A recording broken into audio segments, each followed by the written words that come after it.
big results from him today. Speaking of, in the northwest position, we have the red Protoss player with a probe going out pretty early. He is Astrea, also known as Max Angel. Oh boy.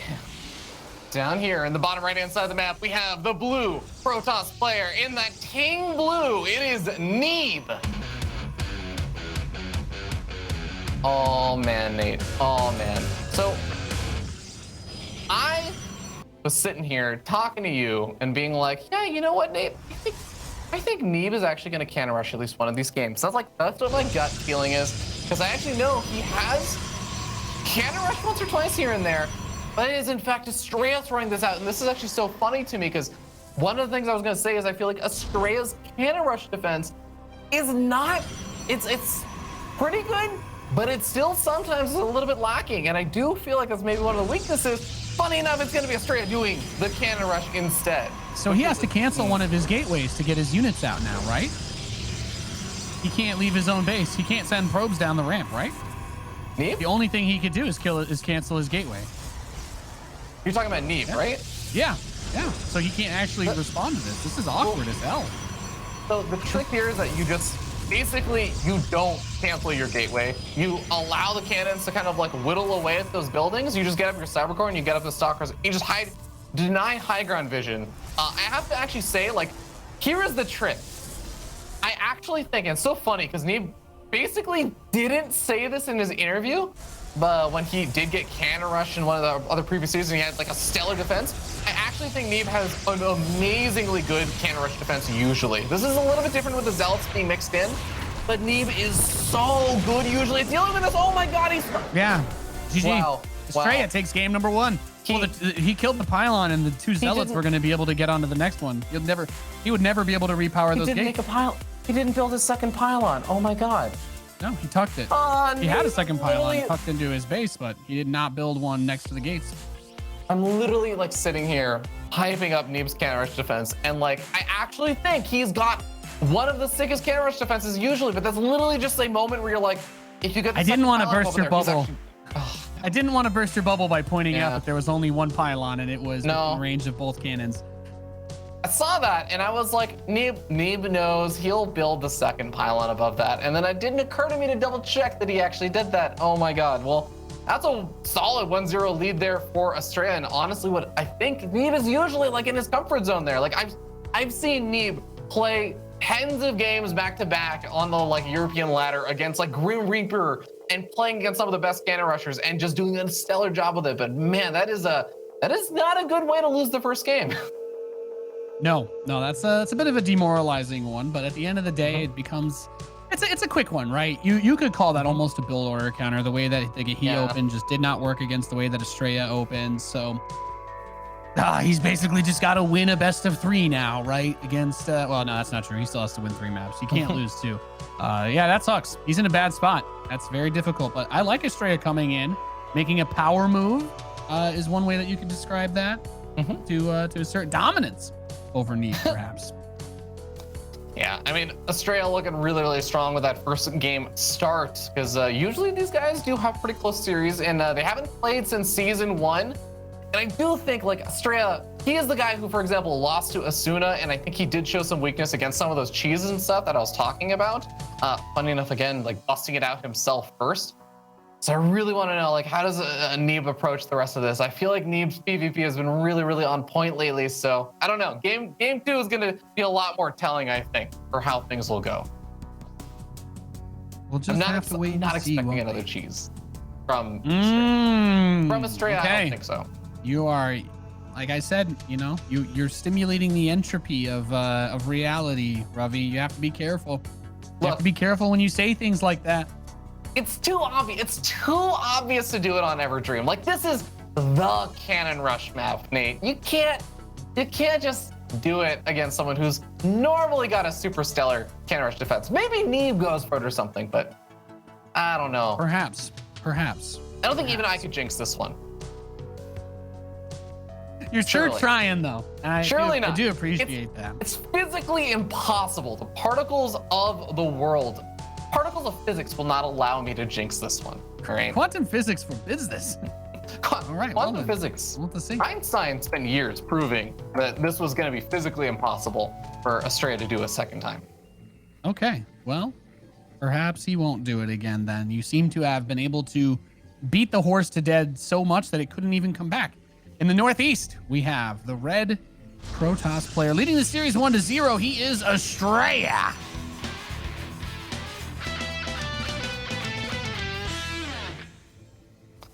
And down on the bottom left-hand side of the map, we have the blue Protoss player from Ting. He is Neeb.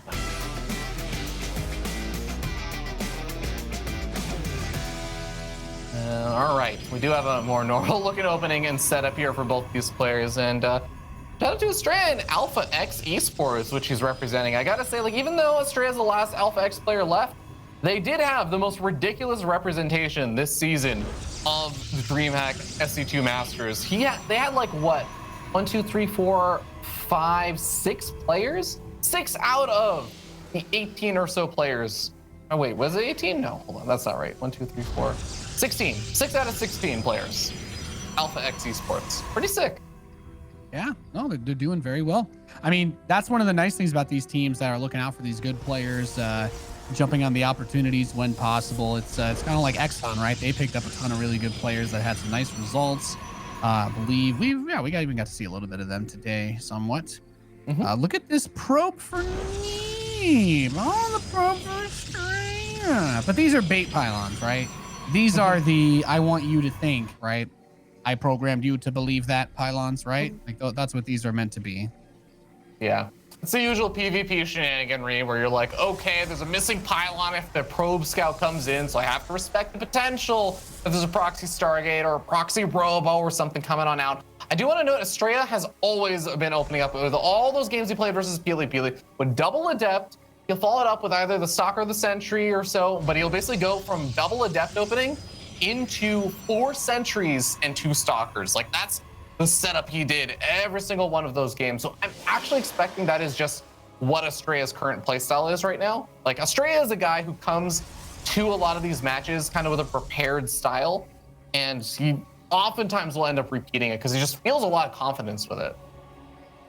Yeah, he's really good though. I think one of my favorite things about Astrea is that he has great range. He was one of the first Protoss players. This was a while ago, way before he had his rise up, but he had a couple of good cheeky series in WCS Challenger just by being one of the first Protoss players that would do like the mass gateway type stuff, right? Just mass Stalker Zealot, barreling down on people's thirds, and folks are like, what? Where's the tech? What's going on? Now that style's become kind of standard, right? Lots of people like to do that. You see it mixed in all the time. The Adept's getting in. That's pretty bad though. Forces a recall from Neeb, as of course he cannot just let 2 Adepts sit in his mineral line. The Sentries will never kill them in time. Yeah, what's even actually tougher is that Astrea even canceled the Adept Shades. So even without committing it and losing the Adepts, he manages to force that recall back, which is really, really nice. Snipes off a probe that's over by that 3rd base. Now, of course, the location of the Adepts is revealed now, but Neeb having this full composition and everything scouted out over here. Both these players are going to be mirrored on the timing of the Nexus and the Twilight Council, though. Yeah, and at the end of the day, PvP, there's still, I guess, some discussion about what the best thing to do is. I feel like we've seen a good amount of Blink Stalker Disruptor this tournament, although I'll be honest, I have missed a lot of what the PvP stuff was going on, but my brain gets kind of fogged up by some of the crazy things that like Petite Drogo was doing, where he's like, I don't know why you stopped building Stalkers, bro. People say they're bad, but like, have they tried to not stop building them? Because they're actually not as bad as folks want you to believe. And he had some phenomenal PvPs last season. I don't know that I got to see him play any PvPs this season. I've actually, I'm not gonna lie, Fear Dragon, I have almost not cast any mirror matchups in this whole tournament other than those 2 TVTs on that one day. That's actually dumbfounding. Like I have casted so many mirror matchups this event. I lucked out. This is one of the only PvPs I think I've cast this whole entire time. Yeah, no, we had a bunch of TVPs on Thursday, right? It was a lot of Terran versus Protoss, some Terran versus Zerg. But yeah, how about that? Okay. Well, enjoy your PvP filling then. I have actually really been enjoying this matchup a lot, and we do have. I love PvP. Down. Yeah, I love PvP. One of my, it might be my favorite matchup right now to watch, honestly. Like it still feels like it's like hyper evolving, where every week we see something new or a different type of adjustment out of like pro players and the way that they're using certain types of units and what people consider good versus bad. And it's just it's a lot of fun. It really is a lot of fun to watch professional PvP, because it's finally reached a place where people can kind of have their own identity. I say as both players are getting Robos, Blink Stalkers, and +1 attack, but you know what I mean. Yeah. I think there's still definitely some room for it. Neeb has been an interesting player in that regard, moving to the later stages, I mean, where he has been like one of these weird holdout players that's like PvP, all right, Colossus. And I'm like, Neeb, okay, like, I can get behind Colossus sometimes, maybe. Like, it adds in a lot of extra DPS if you're against a lot of charge lots and stuff. Like, yeah, you know, I can see some value here. But Neeb's like, I'm behind Colossus. And I'm like, Alex, I don't know if I'm on board with this one. And so far, it's caused him a few losses here and there, but I think he's starting to move back toward like the more typical styles. And we're just gonna actually see a quick Warp Prism coming out over here. So maybe looking to put on a little bit of early pressure with the Warp Prism, seizing a bit of control in the earlier stages of the game. Yeah, so that Warp Prism, of course, is always going to be nice to have no matter what situation, right? You can pin your opponent back. Obviously, you can use it to reinforce an attack, but having that threat is always something that you want to be able to keep on the board. Now, both players do have Blink and a decent number of Stalkers, so if the opportunity presents itself to jump on something, you'll have that chance. He's actually, I like that he's got the Warp Prism following the Observer very slowly. It's like giving him little head bumps like it's a cat. Yeah. And it's just going to follow that bad boy all the way over to make sure that the Stalkers can protect it from any possible shenanigans that may or may not occur. That's a nice little trick, actually, because normally if you try and right-click the Warp Prism and follow another unit, it'll just pick it up instead. So that's a nice way to do it. Ooh, get some force fields down. Doesn't quite pick up any of those Stalkers, but softens them up. Astrea gonna be trying to hold this high ground position, but that is a lot of Stalkers here for Neeb. Remember, the big firepower unit for Astrea is that Immortal, and Astrea's gonna have a second Immortal popping in a second. Neeb does not have any Immortals. He sacrificed the ability to get up those Immortals by going for that Warp Prism, so he really does need to make something happen over here. He gets into an interesting location, but even with these force fields coming on out, I think that, yeah, Neeb is gonna get forced back. Am I crazy, or did you just kill one of his own Stalkers? I thought I saw him kill something in his own army. I was like, did I miss something here? It's entirely possible. It's honestly like just not looking so great here for Neeb. He really did want to try and make something more happen over here, and it's just not. A tale of two pylons. He was red and she was blue, and never were allowed to meet the two, only gazing from afar. Yeah, that's kind of the way the structures work. There you go. I'm okay. So there is one Observer out right now. The Dark Shrine's about to finish up, and I feel like, yeah, usually you end up having the Protoss players say, okay, it's past like the 7 or 8 minute mark of PvP. Let's get up the cannons. Okay, Neeb's throwing down the cannons now. There's a tiny little window here where maybe some of those DTs get warped in, and there's some harassment here, but it looks like it's not actually going to end up being the case. Astrea, just going to wait for Shadow Stride. He doesn't need DT harass. He's going to get Shadow Stride. And what he's going to do is make like 7 DTs with his army, and then while he engages, just blink the DTs, center mass, just have them kill all the specialist units in 3 seconds. Look at these force fields. I can't believe Astrea is actually going for this attack. That's kind of wild. His Immortals have a really good angle on all the army that was north of those force fields, but he does have a pretty big force, and ooh, that's a recall you don't want to have to make. The rest of these Stalkers actually need to go too, because they're getting chased.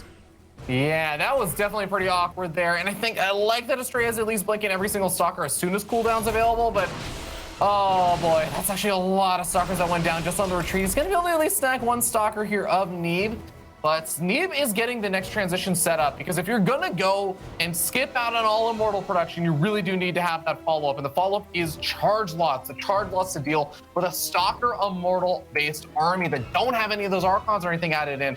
Yes, DTs can become Archons, but they're not Archons for any of the initial fights at least. No.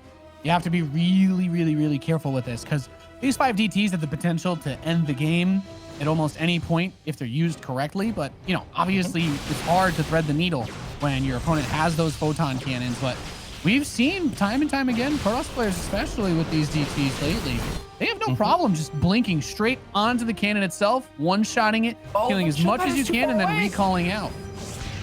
Okay, the Zealot Warpin is actually really nice. It also cut down on the surface area those DTs would have had on the Photon Cannon, but the DTs are going to head over to the main base, and there is no shield battery over here to keep that Photon Cannon alive for even a little bit longer. So now with no detection, Neeb is in an awkward spot, and he's really also got to deal with this main army in the center of the map that's actually moving its way forward.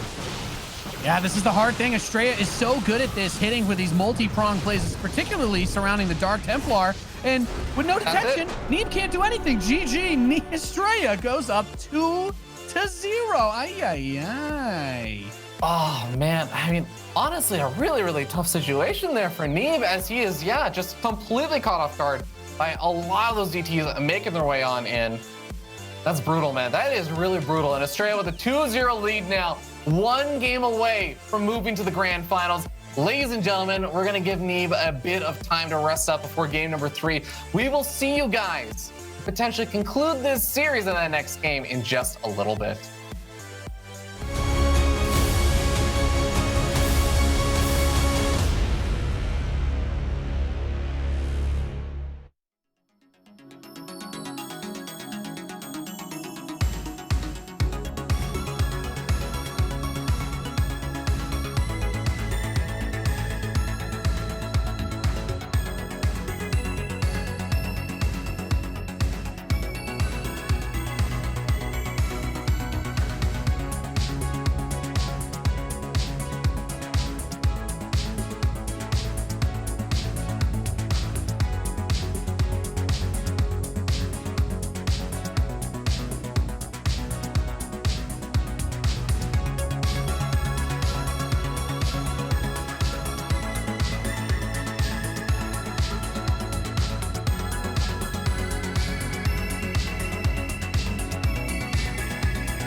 Max Astrea Power Angel currently sitting up 2-0 in this powerful series in this best of 5 here in the winners finals of DreamHack SC2 Masters North America. I'm Fear Dragon. I'm joined here by Nathaniel still, and we are moving into game number 3 on Ice and Chrome. See whether or not Astrea can just close this out with a clean sweep here, Nate. I don't know what to tell you, man. I just, you know, it's a shame that I just don't have a book of all the people who are like 3-0 Astrea, Keck W. Otherwise, you know, then I could send them all some nice get well soon flowers after their hearts break from this final game of the series. Unfortunately, we don't have that. So all we do have instead is some great StarCraft coming up. Ice and Chrome, you were telling me that you feel cannons on this map, Fear Dragon. Can you please explain yourself? Well, okay, this map is maybe a cannon map. I could see it end up happening here. But now it's a maybe? Well, okay, here's the thing. Like, Ice and Chrome is, I was saying, like, Everdream was, in my mind, like, that's a cannon map. That is like a full-blown cannon map. Ice and Chrome is like a, maybe, you got maybe excited not. about it when we were on the first break. You were like, "Ooh, Ice and Chrome, I could see it." So I was. Well, hold on. In my I wanted defense, to be I excited. didn't say Ice and Chrome. Oh, that's a cannon map. I said Everdream, Death Aura, Ice and Chrome, Golden Wall. I was like, that's the first 4 maps. Okay, yeah, I'm feeling cannons on some of these games. Okay. I was just hoping to see it too. You got me excited. The man in the bottom left, the only one who's been building cannons, well, on the other side of the map, that is, in this series, leading 2-0, he is Astrea.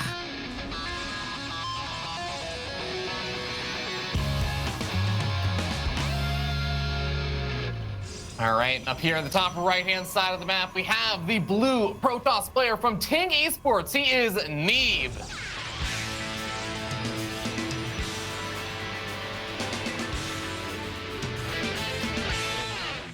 And Neeb, going in that last game, like PvP, you can skip out on your Immortal production if you're just planning to go straight into the charge lot. You're planning to just go straight into a composition that might cause a bit more problems and hit that kind of early timing. But Neeb, it feels like he just wasn't really able to make a lot of the damage happen with, like, he didn't really have a superior stalker count by that much when he started poking around at Astrea. He didn't find the super open opportunity or angle there. And while he did at least deflect Astrea's counterattack, because Astrea kind of overcommitted, like, Neeb was just not in a great spot for a lot of that last game. Like, I really don't like the way that things ended up playing out there for Neeb.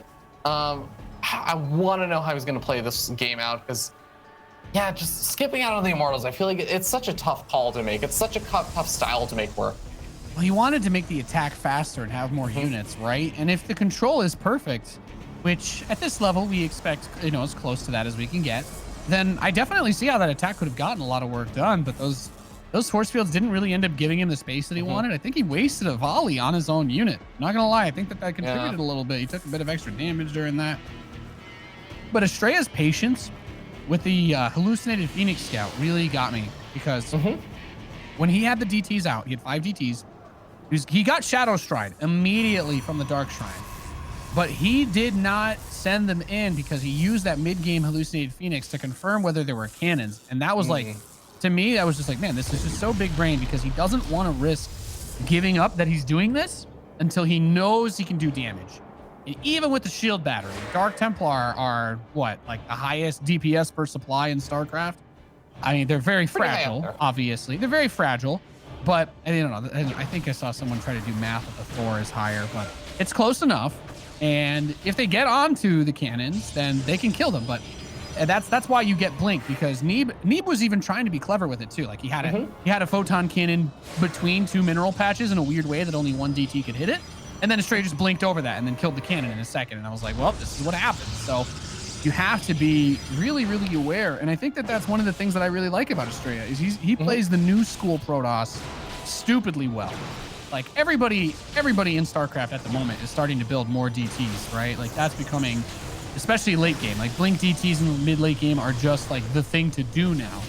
But Astrea does it better than most anybody that I get to see do it, to be honest. So I really like seeing that that control come out of him, because frankly, it decisively ended the last game. Wasn't even close at that point. Once the DTs killed 20 probes, doesn't matter how close the armies are, you're dead. Yeah. No, I think the Blink DTs being able to end that last game is obviously quite excellent. But I think even if he had just gotten into some other tech there, like Astrea actually did have enough of a lead that he could afford to both take a big army engagement and make it look close or even, and also have the DTs there. Like, imagine if those DTs in the tech had just gone into more units. I actually still feel like Astrea would have been in a good spot. And okay, well, oh, that's a great point. With the Oracle.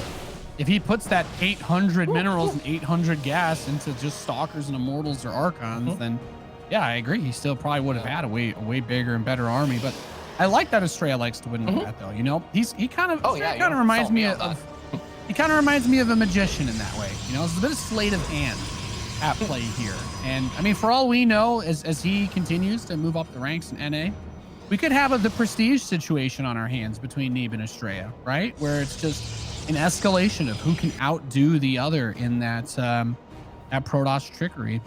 Although I wouldn't say Neeb is as much wouldn't say he's as much a magician though. I don't know.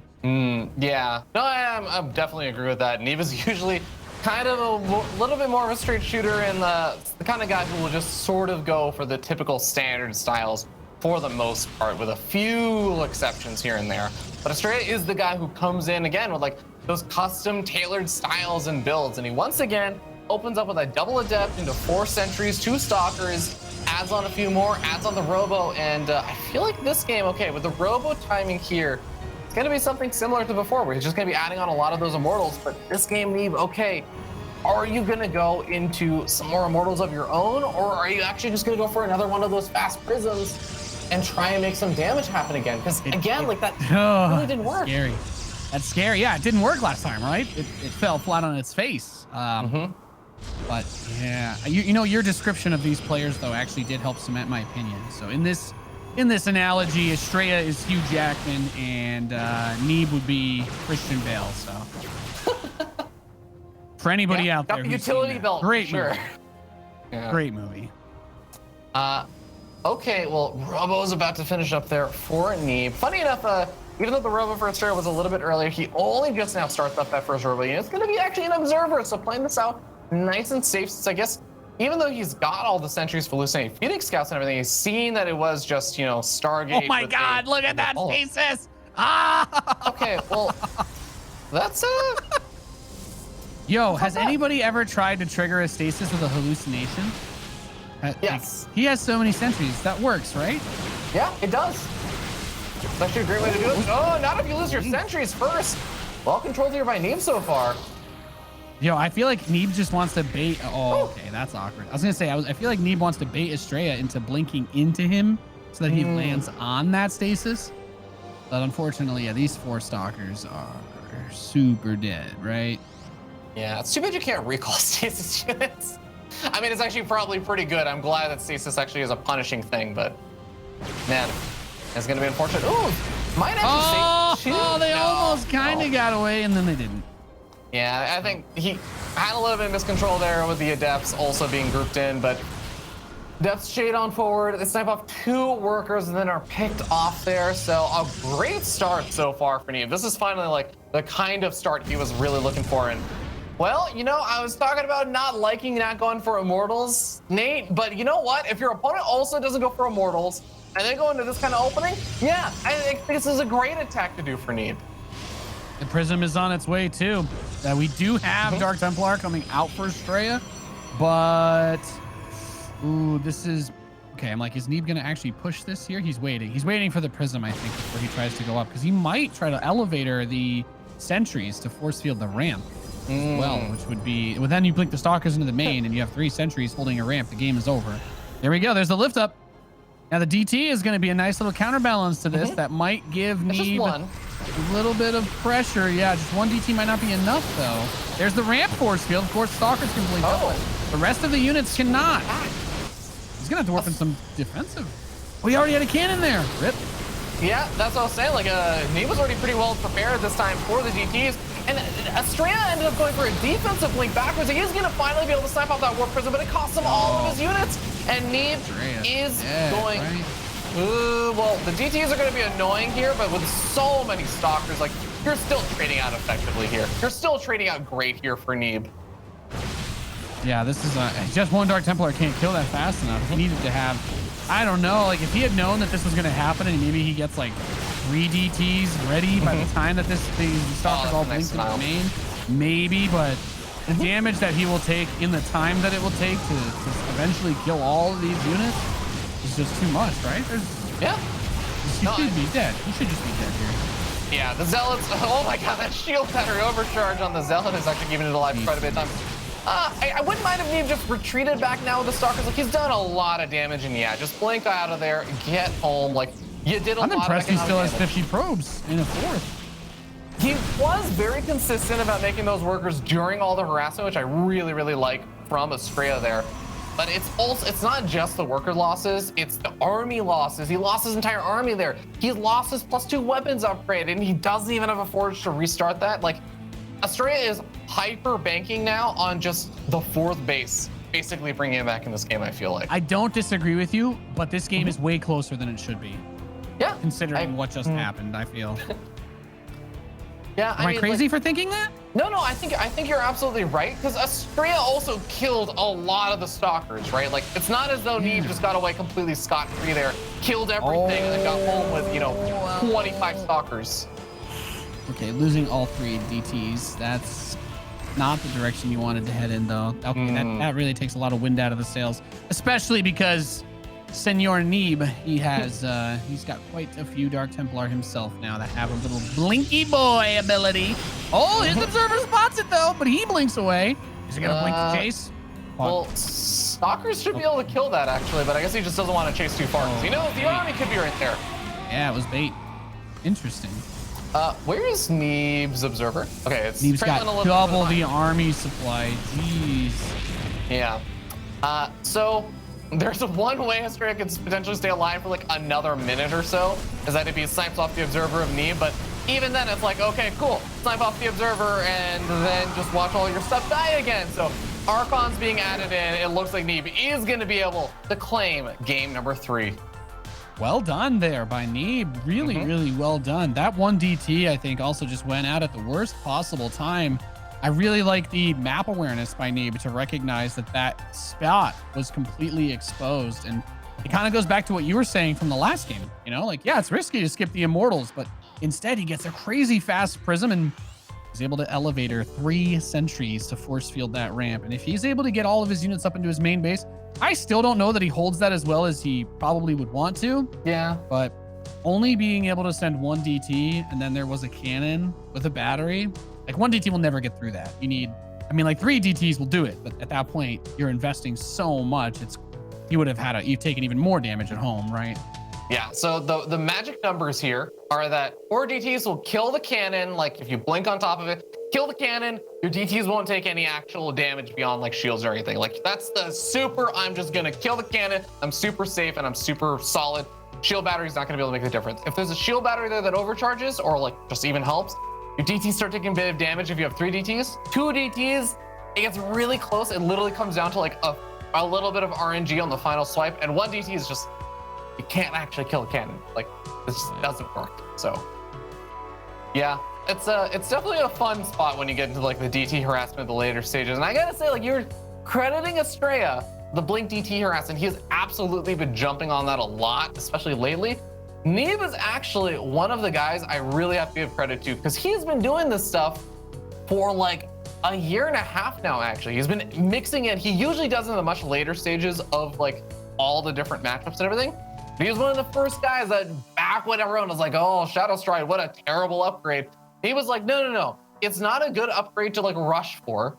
It's an upgrade though that like when you get it in the later stages and you make like a 7, 8, 10 DT run bys, it's really strong in the late game. Like when you can afford all of that stuff, it's super duper valuable, which is kind of where we're at now. So props to Neeb on calling that on the meta. Yeah, for sure. It's also worth pointing out that there was a patch that changed the DT blink from having like a 21 second cooldown down to 14, which also helped make that. Yeah. That also helped. You're right. It took a while for people to start actually using it though, but I just like how people use it so much in the mid game now. Like the Dark Shrine has become, it's not just something that you try to hide or do whatever. Like you just do it. Everybody gets a Dark Shrine at some point in PvP is not what it seems like nowadays. which is Yeah, cool. I mean, Nate, you do not need to sell me on Blink DTs and lots of them. Oh yeah, or yeah, Dark you're the Shrines. guy. Like, yeah. This has been my playstyle for like 4 or 5 years now. So yeah, I'm fully on board with this. The next map is going to be Golden Wall, which I'm not going to dwell on this too much, but it can be a good cannon rush map.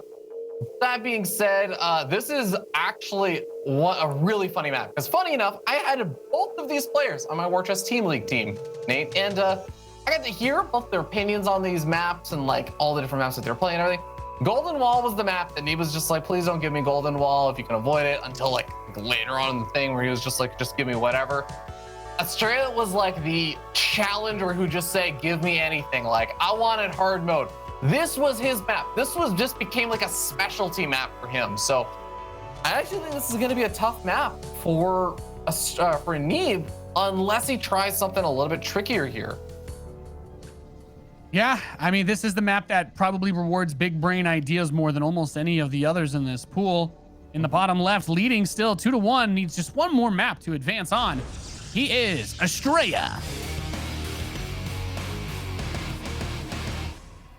Ooh, and down over here on the bottom right-hand side of the map, potentially going for a nice early Nexus here. It is going to be the blue Protoss player, Neeb. And I take it back. Not going to be that Nexus, I think. Yeah. Well, there are some crazy PvPers who have been going for like these Nexus firsts and stuff. It looks like, yeah, it's just going to be that early high ground walling.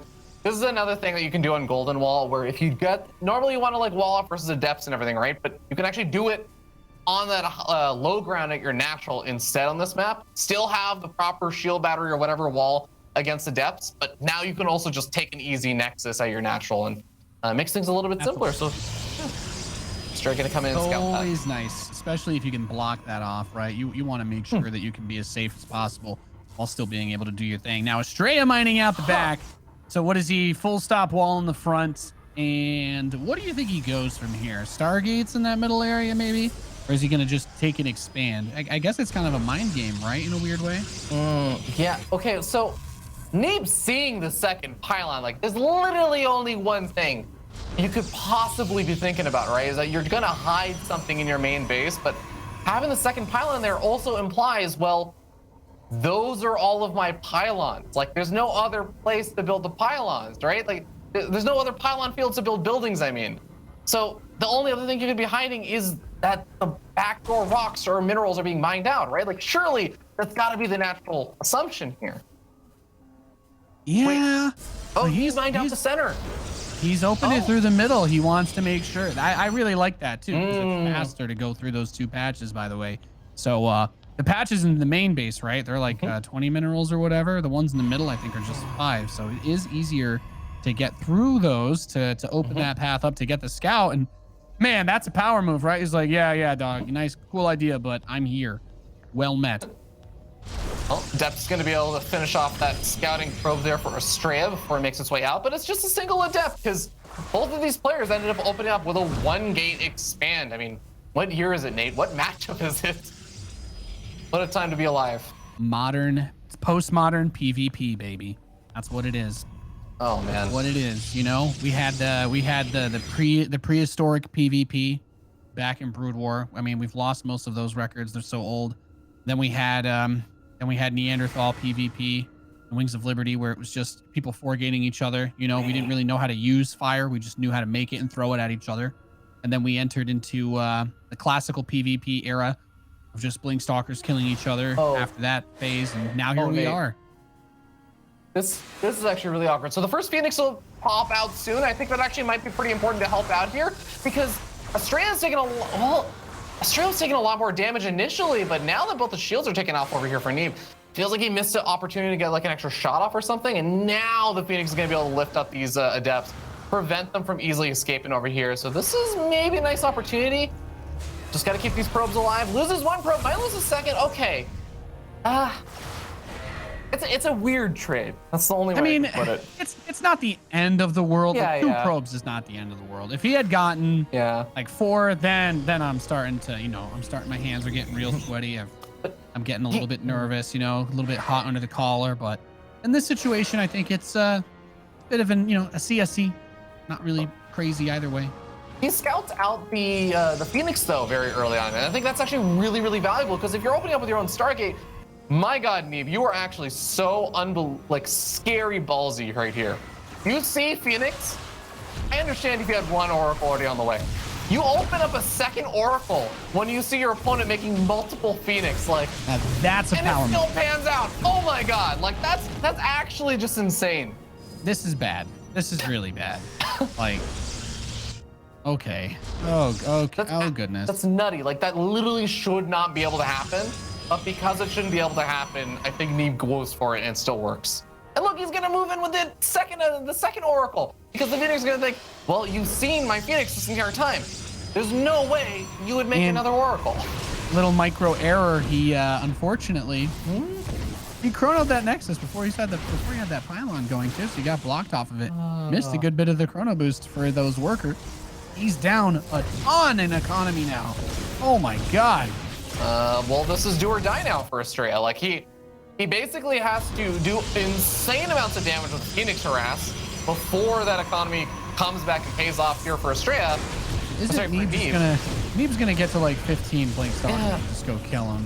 I have no idea what he could possibly do to not lose in like 3 minutes from now. Okay, this probe harass is nice, but the army is still the thing that I'm concerned about. Yeah. Like what exactly, because he has 2 vulnerable fronts, right? I don't know, man. I'm still real nervous for Astrea in this situation. Oh, he is getting an immortal out though. I don't know. Does he get a Void Ray too? Do we see a Void Rays? Void Rays. I mean, I guess a Void Ray wouldn't hurt. You're up against like pure Blink Stalker for sure, and you got a shield battery or something. Neeb is gonna go for exactly that kind of move out you were talking about though, and this is definitely gonna be tough. But interesting note is that Neeb has a pylon on the bottom side of the map. There's no gateway there though, so it's gonna be slow warp-ins if he decides to warp in from over there. But that's the only real proxy pylon he has. So there is a potential here that Astrea actually just holds really handily. In fact, with the Phoenix getting time to regenerate their energy, and you got that immortal there, I'm actually feeling like there's a really solid chance here that Astrea can just hold. Yeah, but this is also the other thing I was worried about though, right? He has this other point that he can be attacked from, and there is nothing here. It's just a couple pylons and a gateway. Like, yes, it's a wall, but I don't feel maximum confidence in that. Now that the economy is starting to even out though, and he does have the immortal with at least that sentry, at least the high ground vision is kind of tricky because he doesn't have an observer here, but baits out the force field and then blinks away. Don't worry though, I could see the little critter was affected by the force field, so it wasn't completely worthless. It keeps the critter on the safe side of the force field, question No, mark? he left you anyway? Wow. All right, that little Urbu is canceled. Very awkward over here as the Phoenix is gonna be able to find a couple of these stalkers, but the stalkers take a long time to actually kill. And I mean, he will be able to kill them. I actually feel like he could have just lifted all of them. Look at those slow warping. Oh boy. Well, this is where you were talking about things that can potentially get complicated. I really thought that Neeb was gonna go for more charge lot warp-ins over here though, because he can't look at that be in immortal 2 count. places at once. He doesn't. This game did not shape up in a way that he can be in 2 places at once. So he could send just the immortals, but then he's really, really risking it here. Okay, there's a nice little pick off. I mean, Astrea's control has been good. Don't get me wrong. I'm just this to me looks like the result of all the damage that he took for every stage leading up to this point in the game. And while the supply looks even, those Phoenix will be not anywhere near as efficient as if he could turn them all into stalkers right now. Potential flanking position over here. There's not that many charge lots to actually add in the DPS over here though, and I feel like this is just it's not a large army here for Neeb. 4 immortals is a pretty wild amount if he can actually get a protracted engagement going in this game, but he needs to make sure the zealots don't get on top of them. The stalkers are going to try to join in the fire. There is the overcharge on the shield battery. He needs to make sure that is firmly locked onto the immortals. He does lose 1. I mean, every immortal lost is pretty bad in this situation. I have to say, actually, really impressive hold by Astrea. I thought that he was just about knocked out of this game, but Neeb has, despite playing a really good game, does that Nexus have full energy on it? Has he not been chronoing? I guess if he's spending his money as it comes in, it's not the end of the world either way, but that's the only thing. I just noticed that. I use damaged health bars. I use damaged health bars, so when I don't see an energy bar, I'm like, wait, that's at full energy? Yeah. What? I think Astrea did a nice job initially of identifying that yes, you stalkers could move up to this angle, but they're only really going to be able to kill off like a pylon or two, and then they're going to have to back up even against like 2 immortals and 2 zealots. Yeah, like that sort of choke point, unless you really want a hard commit, it's tough. And I think that Astrea identified that really well. He was able to leave most of his units over as natural. Now the trick here, I feel like, is that Astrea is building up this really, really scary high-tech army, but Neeb is expanding, and all he wants to do right now is keep Astrea really scared, really, really safely at home. And I think he's doing a nice job of it so far, but can't lose too many of these stalkers. Ugh, that was actually quite a few going down. Wall. I actually really like this wall though, Fear Dragon. It's doing its job in a really big way, and like you said, he can't let too many of the stalkers die out because he is getting DTs. We have the dang Templar joining this force. They're going to go out from the front over towards that natural. And I have to tell you, we do have a robo only now just starting, but there's just one cannon. It is not in range of that shield battery in the natural expansion. So if he's able to just stick it with 3 DTs, I'm pretty sure he's going to be able to get a crazy amount of damage done. That is going to be a big problem if Neeb. If he ran straight into the main, he could kill the robo, by the way. If he just ran straight into the main base, he'd win the game. But yeah, I don't think he has any reason to believe that that would be the case. So. Oh, if probes had pulled immediately. Is it really in range? But yeah. He's barely in range. Doesn't matter. Yeah. Still got it. I'd kill a pylon, right? Maybe cut a warp in, or just yeet into the main. Neeb is in a lot. He could still get that robo, by the way. Yeah, he doesn't even have the cannon done. 3 of the DTs all just attack right now. They'd be fine, but I think there's a force field potential here to buy a lot of time. This is 1 sentry there. Yeah, he doesn't want to get caught by that observer. At this point, it's better to try and just save what you can. At the same time, he's charged, is nowhere near close to finishing, and he's about to send a bunch of slow zealots into Archons. So that's a little confusing.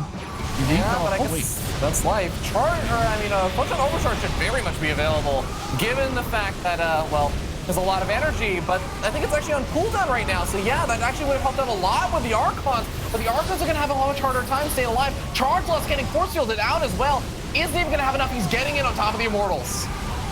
He's using Immortal DT at this point. The Prism was kind of juggling a little bit. Those DTs did decent damage, but I'm going to scratch my head at him moving out without charge for the rest of my life. That was...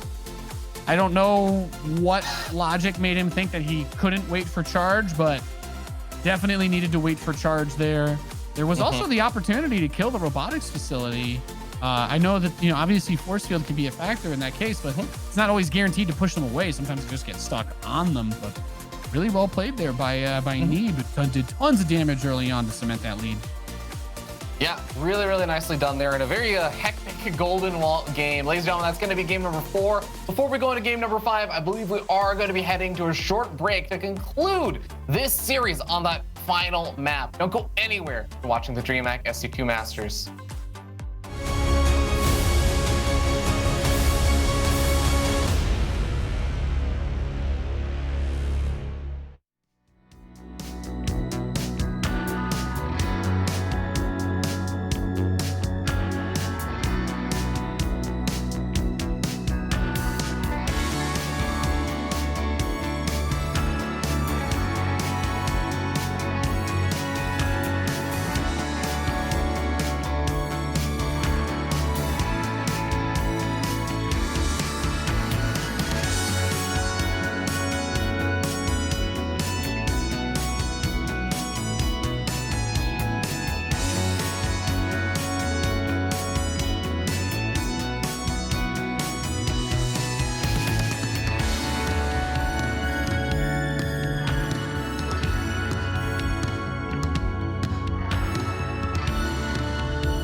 Ladies and gentlemen, it's been a tremendous day of video game action. But unfortunately, while all things may come to an end, we must also knock somebody down to the lower bracket. It's time for game number 5 from Fear Dragon. This series is better than the average pizza place. It really delivered. This is definitely going to be, I feel like, the big climax that you're talking about, modern or postmodern PvP right now. Eternal Empire is the map that everyone kind of thinks of as the Void Ray map. And in those practice games that Astrea was playing versus Peely, but like I want to say 16 hours ago or 14 hours ago, this is the map that Astrea was actually trying to do some of those Void Ray memes. It's a map that Neeb has shown a lot of the Void Ray play on, and I have to say, Neeb's Void Ray play looked a lot more convincing than Astrea's when I did see it. Astrea actually ended up losing that game to a practice game to Peely. And Neeb ended up winning his Void Ray game in the actual tournament. So I don't know if Astrea is actually going to try to go for the Void Ray memes and he's going to try to go into that sort of play style here, but I could definitely see Neeb doing it. I want to see it. I want to see Void Rays. It's actually the only thing that I'm going to ask for from this final game. I would love to see some Void Rays. I liked seeing it in the other games, but I haven't been able to cast it yet. So please, baby, give me some Void Rays. In the bottom left position as the red Protoss player, we have tied 2-2. It is Astrea.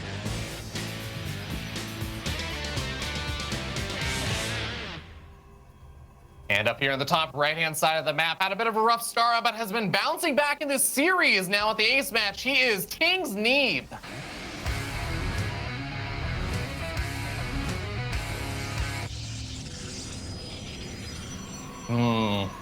Okay. So it's going to be a bit before we actually end up seeing whether or not they're going to go into like Void Ray plays and all that other stuff. So we got some time. And I feel like even when Astrea was going for that sort of style, you're still opening up with like the same kind of double adept opening, poking across the map. It really seems like Astrea just loves more than anything else getting that double adept opening to get some scouting information, playing that little poking and prodding game that can sometimes end games if we're not careful. Yeah, PvP is a weird matchup like that. You know, it's kind of like ZVZ almost in that way. And I can at least say as a Terran player, it's kind of nice that this isn't really a thing that happens as much. That there are just a couple of things that you can do that are very normal and happen in every game. But like you do it just a little bit wrong and you instantly lose, right? Like the adept thing with like everybody's used to seeing probes standing on top of a ramp to build a shield battery and cancel it.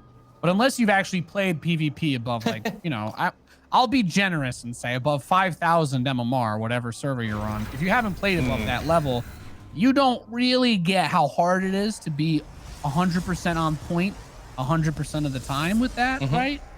And anybody who ladders this Protoss will also tell you that it's absolutely sucks when something like that gets in. It's the same thing with like, you know, Zergs who are really good at walling against Massling or 2 Banelings or 1 Baneling, killing all your lings and then you just lose, right? But the mastery over stuff like that is what really makes me appreciate good StarCraft players. Proxy Stargate is scouted. Yeah, now the location of this Proxy Stargate is not like a I'm gonna pump out a bunch of Void Rays and go for it kind of Stargate. That's like an Oracle Stargate. Because otherwise it's a little bit too far for the Void Ray to safely move around. You're right. It's an Oracle Stargate for sure. That's not a Void Ray Stargate. You don't, if you were gonna try to build Void Rays, you'd probably try to do it closer.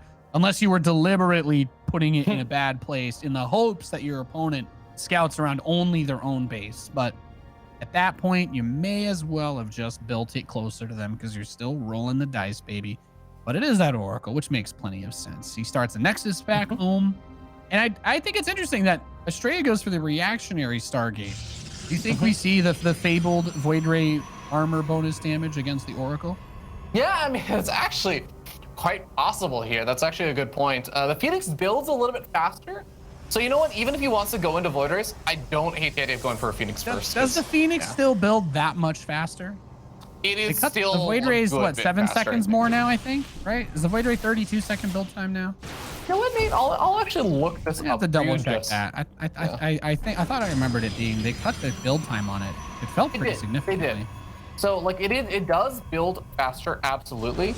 I don't know that it's actually that much faster though. Like compared to a Phoenix. Phoenix are so fast that it's like The Phoenix are the problem. fastest. Yeah. Phoenix are actually, if you build them one at a time, if you just keep building them, especially if you chrono boost, they're actually the most expensive unit in the game, Fear Dragon, because it costs more money to build Phoenix nonstop out of a Stargate than almost anything else. Absolutely. And here's the stats on this, Nate. 25 seconds in game for a Phoenix, 37 seconds for the Void Ray, even now. Okay, so the Void Ray used to be 42 then, I think it was. Okay. Void Rays used to take a while to build. Phoenix, like you said, they build so fast that sometimes if you haven't done like Mono Battle Phoenix or you haven't gone like full Rotterdam before, you get surprised. You're like, oh, actually, like, wait, I overbuilt my Stargates because they build so quickly. It's insane. They build faster than some of the gateway units. Yeah, no, Phoenix build crazy fast. I mean, mathematically speaking, it costs a whole base of gas to pump them out nonstop, especially chrono boosting. So Nate, this gets a little bit interesting because there are enough Phoenix now that you can try and go for some of the pickups here, but I actually really like the way Neeb has played this so far. He's got the 3 Stalkers set up at each one of these bases. The Adepts are actually going to try and finish the Shade over the Natural, but the Oracle's even back at home. And the Oracle, of all things, normally it's considered an absolute dead weight unless you really mind game your opponent against Phoenix.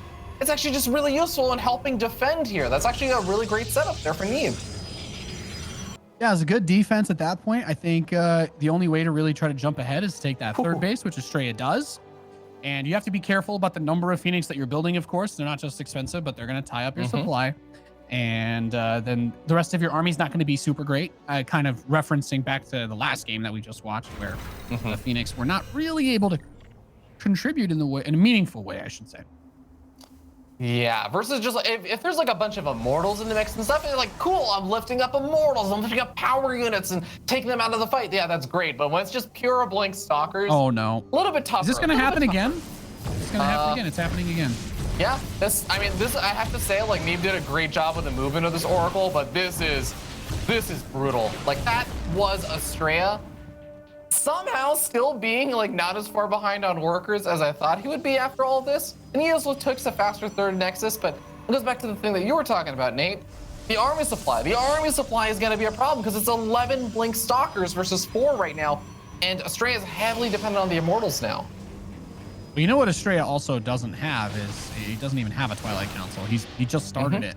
So Blink is nothing but a bitter memory at this point, as is Charge. Now, Blink is already done for Neeb, as you pointed out. Neeb is going into Charge. I find the idea of attacking without any of those very scary. I think he just wants to kill this Stargate, but still, I'm just like, I see these slow units that don't have mobility, and then I see these guys twerking in the natural, and I'm like, those guys are freaking terrifying. Yeah, I think the Phoenix are still just enough to make Neeb feel like, okay, I don't just want to move out on the map willy-nilly until I have like enough Stalkers, and even then, like, I still have to leave Stalkers back at home, so how much am I really going to be able to get done? I don't mind Neeb staying a little bit defensive, but I do think the big time is going to be +1 weapons and Charge. Like, that is the big moment that Neeb could potentially get a lot done on the other side of the map. The only real Tell me this here doesn't for hurt me- your eyes. Tell me this doesn't hurt your eyes to look at those Stalkers. The Stalkers like twerking that. out? Sorry. Yeah, that's just, sorry, it's just really, really distracting. What you were saying, I'll close my eyes. I'll close my eyes. No. You know what it reminds me of, Nate? You'll remember this, like back in 2011. So StarCraft used to actually have a different change to the game engine. There used to be no minimum distance on patrolling. Like, you could literally patrol 1 pixel away from where you're currently standing. So you'd see units truly torque out then. But they did create a minimum distance now. They got rid of it because those filthy Terrans used it to stack their Vikings. Oh no. It was a real tragedy. Mass Viking just won every single game back then. I remember. I remember when the first GSL was won by Vikings. I remember when the first WCS was won by Vikings. We had to cut that out. Well, they did get Vikings a buff eventually, so. The ground buff. The fun fact about that is that Vikings actually were cracked out of their minds. They used to do 15 damage to everything with no upgrades. Oh yeah. Something like that. Yeah, they actually used to do like 30% more damage. Yeah, with no upgrades at all. So. Astrea. Those are some annoying losses. And oh my God, the prism! All right, is this game just over? Did he just throw like that? Is that?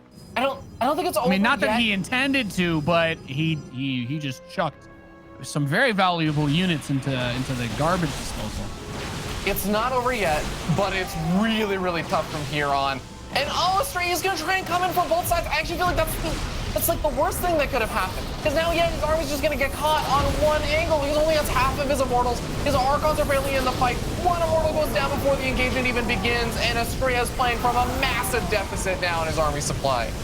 Yeah, the immortals get pounced on. The Archons are doing some work, but not having those zealots at the beginning of the fight hurts so much. Those units are like the deciders, it feels, for PvP in many fights, being able to have those charge lots get on top of the enemy. Now Astrea kind of tilts things back a little bit more. The Phoenix helping to support picking up the Sentry, removing that variable from the equation. And at the same time, because the Archon count is now gone for Neeb, he doesn't have that same ability to kind of just bully down the zealots of his opponent. If you're Astrea, I think you want to pull back to a battery, get those Archons juiced up again, and surprisingly, he comes out ahead way on supply. I was very, very concerned for Astrea there, losing his Prism, throwing away a couple of his units, including his Immortals. I honestly think like the biggest thing there was that Neeb had a really late reinforcing warp in there. And I think part of the reason for that is maybe it was just a little bit distracted with the actual army engagement. But part of it was also that the warp prism had to sit so far back. I think because he was afraid of getting the Phoenix actually sniping off that prism.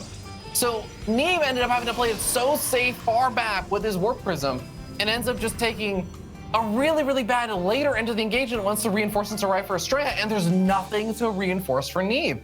Like that almost could have been like the game-ending push there for Neeb, but just a little too much respect for the Phoenix ends up costing him. Yeah, you have to be really careful about those. It's such a weird unit, honestly. It's so weird when Stargate units interact in PvP with ground armies because it's just, I don't really have words to describe how it makes me feel other than uncomfortable, I guess, because I just don't know what's going to happen. Sometimes when the Phoenix roll in and grab a couple power units, like they instantly get killed by the Archons and Stalkers, and I'm like, well, those were useless, but sometimes they don't, and I'm like, oh my God, he just doesn't have his Immortals for this fight? Like, what? This is also just absolutely insane. Now the Dark Shrine is finishing up for Neeb. I was gonna say I was waiting for that to start for Astrea, but he does not have one as of yet. He does, however, have a cannon and a battery at each base, at least. Well, just a cannon in the natural and the main. Man, I do think that actually the big difference in this game right now is that Neeb is actually adding on the robotics bay right now. And Astrea is actually going to be sticking around on those Phoenix for now. He did resume Phoenix production after like right after that fight basically was finishing on up. So he will have the availability to deal with things like disruptors, but it is still, it's easier said than done. Phoenix are not actually just like well, I have Phoenix, so your disruptors are now invalid kind of play, especially when you're up against however many Blink Stalkers Neeb has basically been making this game, 20 of them out of the map with a couple of Archons as well. This definitely becomes very much so a control-based game. Yeah, Neeb warped in 5 DTs, and that's certainly something to keep our eyes on as he's researching Shadow Stride. And the Dark Shrine is only just now starting for Astrea, so he's not going to be in a position to do that level of DT harass for a little bit. However, he did add another cannon. He's got several more cannons on that fourth. He added a second cannon to his natural and his third base. I still would like to see a shield battery in the natural. I'm still nervous about that, but he kind of catches these Stalkers with his Zealots somewhat. That's awkward. Yeah, the Stalkers actually are going to have an important role in these fights in making sure the Phoenix gets sniped off so they can't just lift up any, well, okay, it's just more Colossus. I really thought, you know, Neeb was going to go for the, like, here's my first 2 Colossus, and then I go back to Disruptors. Oh, he kills 1 for free? Okay. Well, sorry, I just got mega Monka S right there. Shadow Stride not quite done and gets a little bit scary, but okay, so here is the deal that my opinion, my very biased opinion on Colossus and PvP. You just die unless you have like the critical mass of Colossus. And after you get the critical mass of Colossus, that's when like, all right, Zealots now become invalid. You start dealing chip damage to like Archons and Stalkers and all these other units. I don't think Neeb is there just yet, but he's gonna find one of the 2 of the Archons maybe? No, he at least snags maybe like a Stalker or something there. That was a very surprising little trade there, but now Neeb's going to be out of position for, you know, oh my God, whatever you want to call this army. What an unholy number of zealots to throw at somebody's base with only 2 Archons to back up.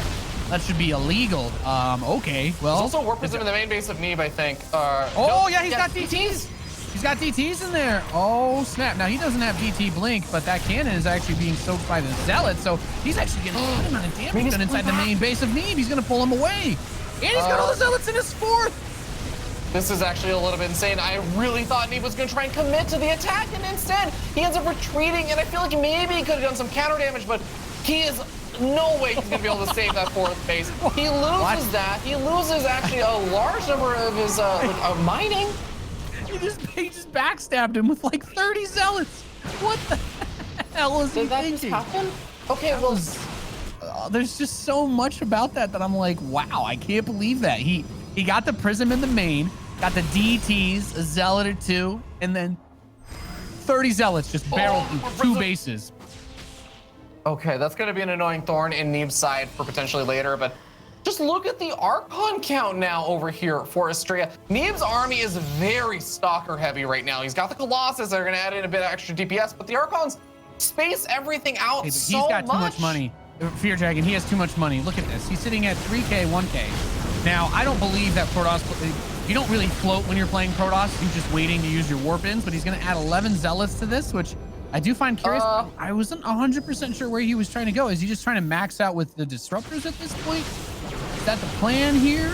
I mean, disruptors could be a magical play here because the Archon just buffer so much time that the disruptors can fire from behind. And yeah, you just kind of bleed out this army gradually. Like the Stalkers have to retreat. The Colossus, they don't die to one shot for the disruptors, but they do die from the second one. Yeah, that's true. Very good point. He has a lot of Immortals actually anchoring this too, so if he does ever get through the Zealot wave, then the rest of the ground army is actually not that bad. And I guess when you're playing with Archons and you have these batteries with the overcharge, you can kind of get a little infinite health situation going on here. The Disruptors are going to start. Oh my God, he's just going to dive in on top of this army. An extremely bold move by Neeb, but looks like it's paying off thus far. He hasn't really lost anything critically. Big DT counterattack gets sent across the map, but with the photon cannons and the warpins, he's actually done a pretty good job of pulling this. He's going to fight DTs with DTs. More Disruptors are going to be coming in to join the battle here. It seems that we have a number of 5 at the moment, currently mixed in with everything. The Colossus cannot run away the same as the other units, though, and that Protoss army for Neeb is starting to get split. Yeah, some of the Colossus do get hit by that Disruptor shot, but they manage to survive still, and they're continuing to push on forward. Another Disruptor shot, and they got one of the Colossus. Another Colossus has its shields taken out, but the Archons, they're having a hard time finishing it. They are going to be able to charge in there with the Zealots, and Neeb is forced to back out over here. He lost so much of his army during all this. He was so committed. Astrea. Potential realized. Ladies and gentlemen, he is turning into a ball of kinetic energy. 9 DTs being added. M Canning style, baby. And he's got a monstrous supply lead. 100 army to 56. And this could be the moment where we have a new top dog coming up here, getting into that NA final first. Just saying. It's looking like the dream could be becoming reality over here. He's going to blink all those DTs onto the base, I assume, while he zones out the natural. Really good army positioning thus far. I guess worry about the Disruptors. Whew. Oh! Neeb loses his Disruptor. Yeah, these DTs, like you said, are going to be a huge problem here. There's even an Observer, and Neeb loses a huge chunk of his army in a situation he could not afford to have that happen. The Observer are going to provide vision. Astrea topples Neeb. He is now sitting in the grand finals at the top